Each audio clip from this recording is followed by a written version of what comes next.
Hello चटोरो, कैसे हो आप सब। आई होप आप सब अच्छे होंगे और तंदुरुस्त होंगे और आपको मेरी रेसिपीज़ अच्छी लग रही होंगी। तो मैं आ गई हूँ एक नई रेसिपी के साथ। आज हम बनाएंगे गर्मा गर्म पनीर के पकोड़े। तो उसके लिए मैंने यहाँ पे पनीर का एक बड़ा सा पीस ले लिया है।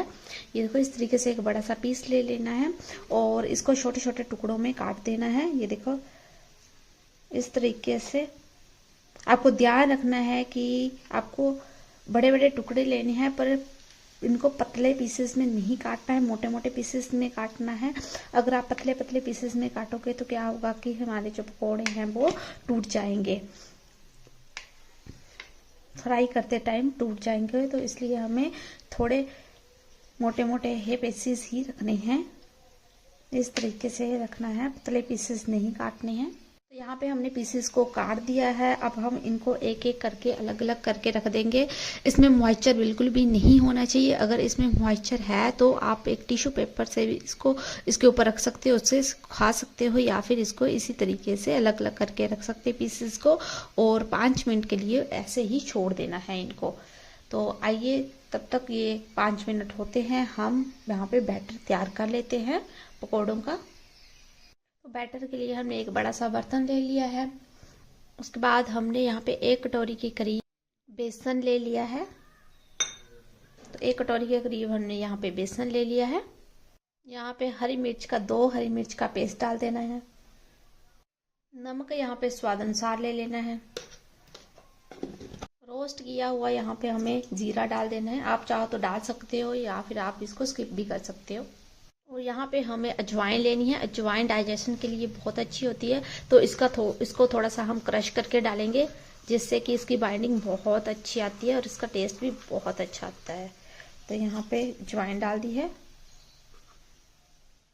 थोड़ा सा यहाँ पे बेकिंग पाउडर डालेंगे, साथ में यहाँ पे हम मसाला डालेंगे, और यहाँ पे कटी हुई हरी धनिया इसको डाल देंगे। अब इन मसालों को अच्छे से मिक्स कर लेना है।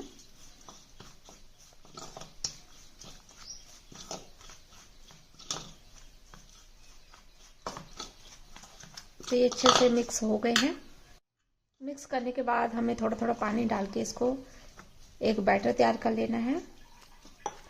तो यहाँ पे बैटर तैयार करने के लिए हमें ना तो ज़्यादा पतला रखना है इसको, ना तो ज़्यादा मोटा रखना है, मीडियम सा रखना है, जिससे हमारे जो पनीर के टुकड़े हैं वो अच्छे से डिप हो जाए।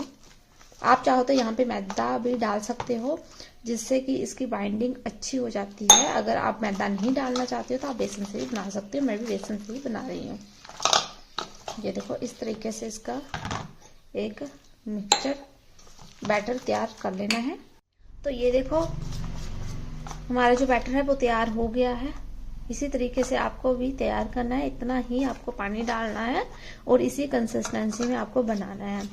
तो अब हम इसको 5 मिनट के लिए छोड़ देते हैं। तब तक हम पनीर के पकौड़े के साथ खाने जाने वाली अपनी होममेड चटनी भी तैयार कर लेते हैं। चटनी बनाने के लिए हमने यहाँ पे मिक्सी का जार ले लिया है और यहाँ पे हमने फ्रेश हरा धनिया डाल देना है। जितना हमने धनिया लिया है उतना ही हमें पुदीना लेना है। साथ में हमें यहाँ पे एक कटा हुआ टमाटर डाल देना है। एक हमें यहाँ पे प्याज डाल देना है काट के। 2 से 3 हरी मिर्च डाल देनी है। यहाँ पे हमें अदरक के छोटे छोटे टुकड़े डाल देने हैं। काली मिर्च डाल देनी है। स्वाद अनुसार नमक डाल देना है। थोड़ा सा हमें यहाँ पे आमचूर पाउडर यूज कर लेना है। थोड़ा सा इसमें पानी डाल देना है। हम यहाँ पे इसका पेस्ट तैयार कर लेते हैं। तो यहाँ पे हमारी चटनी बनके तैयार हो गई है। आप चाहो तो इसे स्टोर करके रख सकते हो। 4 से 5 दिन तक आप फ्रिज में स्टोर करके रख सकते हो और इसको रोटी के साथ भी आप खा सकते हो। तो हमारी चटनी भी यहाँ पे तैयार हो गई है, ये देखो। तो अब हम अपने पकोड़े बना लेते हैं। तो हमारा जो बैटर है वो अच्छे से सेट हो गया है यहाँ पे, ये देखो, इस तरीके से। अब हम यहाँ पे जो पनीर के स्लाइस हैं उनको हम इसमें डाल देंगे। अब हम इसमें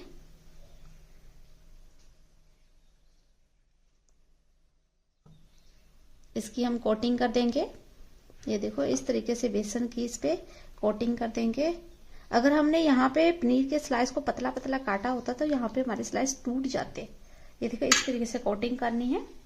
यहाँ पे हमने ऑयल को भी अच्छे से गर्म कर लिया है। पहले ऑयल को अच्छे से गर्म कर लेना है, उसके बाद ही हमें आगे का प्रोसेस करना है। तो ऑयल अच्छे से गर्म हो चुका है। तो ऑयल को अच्छे से गर्म होने के बाद हमें ये कोटिंग किए हुए पनीर के जो स्लाइस है उनको हमें डालते जाना है। ये देखो इस तरीके से डालते जाना है।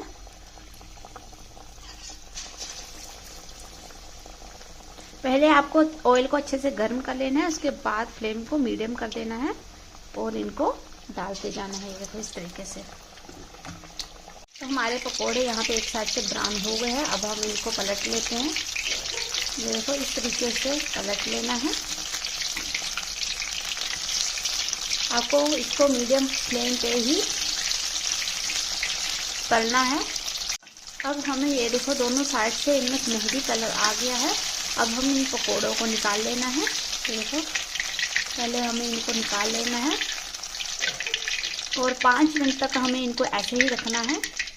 इनका जो ऑयल है वो हमें निकलने देना है। इसी तरीके से हमें रखे रहना है।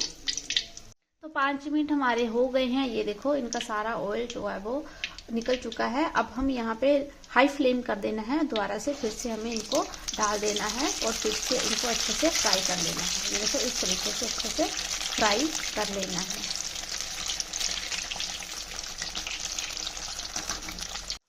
तो हमारे पकोड़े अच्छे से ये देखो फ्राई हो चुके हैं। इनमें अच्छा सा कलर आ गया है।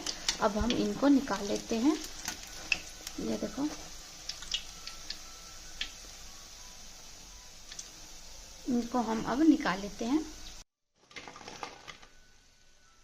तो गर्मा गर्म पनीर के पकोड़े यहाँ पे तैयार हो चुके हैं। अगर आपको मेरी रेसिपी अच्छी लगी हो तो लाइक शेयर कमेंट करना बिल्कुल भी मत भूलना और आप भी ज़रूर बना के मुझे बताना कि आपके ये पनीर के पकोड़े कैसे लगे।